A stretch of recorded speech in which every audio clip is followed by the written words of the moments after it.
This tom yum tastes exactly like the ones that I had in Thailand. Meron ding papaya salad, this very fluffy crab omelet, pad thai, na sobrang legit ng pagkakaluto. Meron ding mango sticky rice at yung mga drinks nila napaka-vibrant.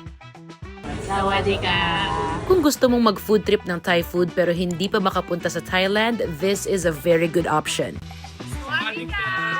This is Purple Rice. Meron silang branch sa BGC at sa SM Pampanga. And I heard meron pang mga soon to open na mga bagong branches. The vibe is very bright and colorful and classy. At marami ring pagpipilian ng food and drinks sa menu nila. This is everything we ordered for dinner and I'm excited to tell you all about it. Ngayong parating na Father's Day, meron silang freebie na longan juice. Isa to sa mga pinakasikat na binibili sa mga night market sa Thailand. Meron din silang loyalty card kung saan with every visit you get a stamp at makakapag-claim ka ng mga freebies. Meron sila nitong malaking Thai tea na maraming cheese sa taas, good for sharing na yan. At ang isusunod naman natin ay itong crispy fried papaya salad. Honestly, for me, it feels like a deconstructed okoy kasi meron din siyang shrimp and that crispy shredded papaya and carrots. Medyo nakaka-addict. At eto na, yung pangmalakasan nilang tom yum, this really took me back to Bangkok. The herbs and spices, the heat, the tang, this is spot on. Kung curious kayo kung ano yung lasa ng totoong tom yum sa Thailand,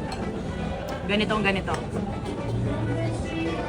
Isusunod naman natin itong hoi tod or yung oyster pancakes. The oyster was fresh, the pancake was chewy, at yung dipping sauce was sweet, spicy, and tangy at the same time. At syempre, hindi mawawala ang pad thai. This is spicy, sweet, nutty, and herby. In fairness sa'yo, Purple Rice, so far I'm quite impressed. However, we're just getting started. Etong next drink natin, if I'm not mistaken, parang Thai green tea yung nasa taas, tapos I think mango yung nasa baba. It was the perfect palate cleanser before moving on to the next dish, which is this super fluffy crab omelet. Tapos itong parang sweet and spicy na dipping sauce nila, bagay sa kahit ano. Yan din ang gagamitin natin para dito sa mga prawn cakes. And all the while, ang lahat ng to ay pinaparis natin doon sa kanilang bagoong fried rice. For something different and unique naman for us, nag-order kami nitong salted egg squid. It was quite creamy, a little bit salty and savory. Eto, naubos ni mama yan. If you're feeling a little bit fancy, you can get purple siam. Eto yung drink na merong blueberries and rose essence. Soda-based ito, so it's very refreshing and it's super pretty. Another must-try itong fried curry crab. It's just packed with umami. Perfect ipares dito sa kanilang signature na purple rice. And also, just look at those colors. Nag-e-enjoy na yung taste buds mo sa flavors, nabubusog pa yung mata mo kasi visually appealing din. Etong next drink natin is guava and lemongrass. So kung mapapansin nyo magmula kanina, yung mga drinks nila is very creative and exciting. And finally, nakarating na rin tayo dito sa dessert.